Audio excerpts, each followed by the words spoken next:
Well, I want to welcome you back as we journey with Jesus from Palm Sunday to Easter. On Tuesday in Jesus' final week, there's a lot that happens, and it all centers around teaching and traps. Now, before we get to that, let's kind of reorient ourselves to where we are in the story. So the Passover feast is coming, and Jerusalem is packed with Jews who traveled from near and far. And on Sunday, Jesus rides into the city, and the crowds give him a king's reception, throwing their cloaks and palms in the street, shouting, "Hosanna." Meanwhile, the Jewish leaders are taken by surprise. They don't like it, but they aren't sure how to respond. Monday rolls around and Jesus shows up at the temple and begins flipping tables and driving out those buying and selling, directly challenging the Jewish authorities of the day. And the leaders don't take kindly to it. And from that moment on, they are set on destroying Jesus.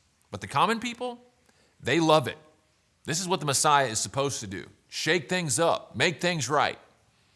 And that brings us to Tuesday. On this day, Jesus makes the short journey from Bethany to Jerusalem and stops at the withered fig tree he cursed the day before, and he uses it as a teaching moment to highlight the importance of faith in God.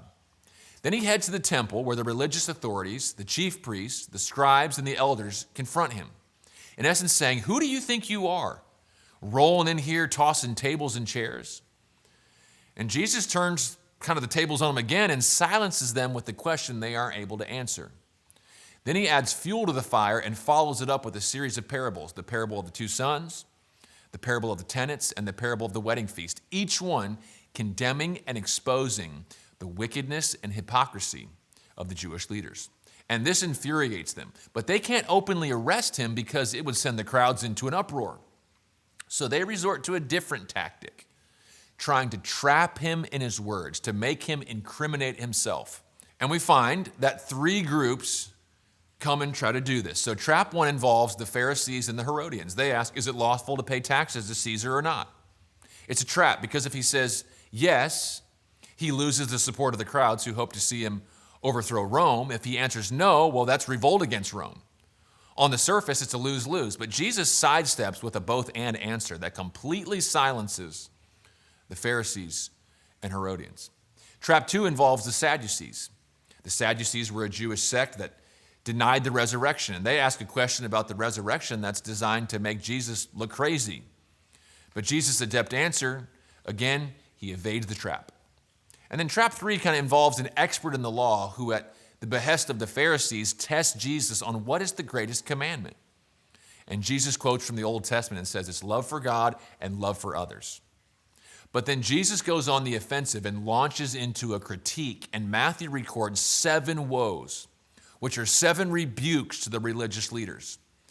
Then Jesus ends the day by going into a lengthy teaching concerning the future, namely the destruction of Jerusalem and his second coming, urging them that even though they will face persecution, they'll remain vigilant, steadfast, and faithful. So that's the day in a nutshell. There's teaching and there's traps. But for a moment, let's zero in on one of the 7 woes Jesus leveled at the religious authorities. He said, "Woe to you, teachers of the law and Pharisees, you hypocrites! You are like whitewashed tombs which look beautiful on the outside, but on the inside are full of dead men's bones and everything unclean.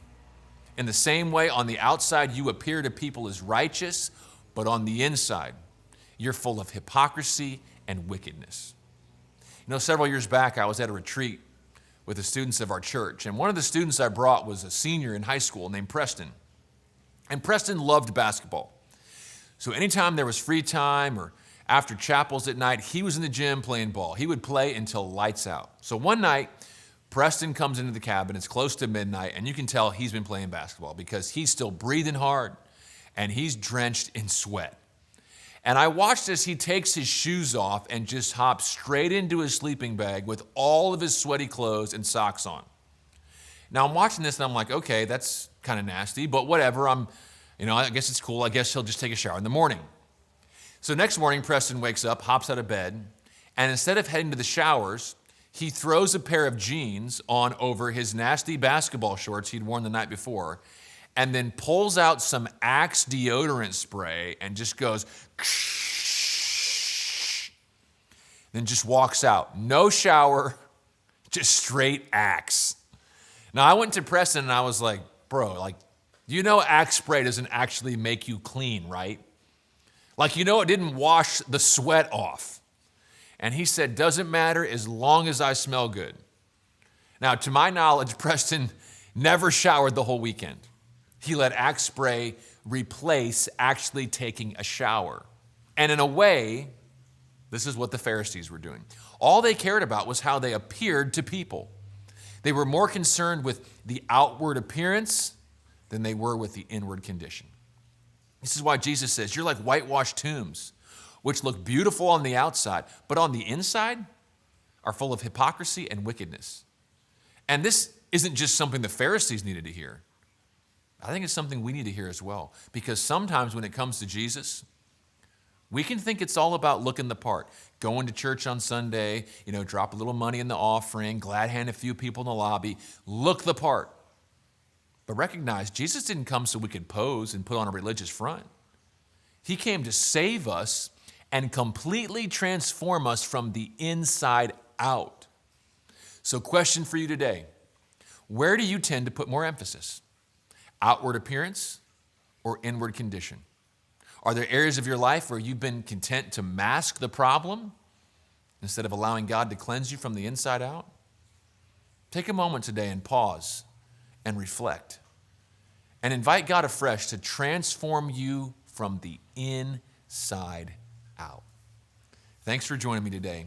I'll look forward to seeing you back for day 4 tomorrow.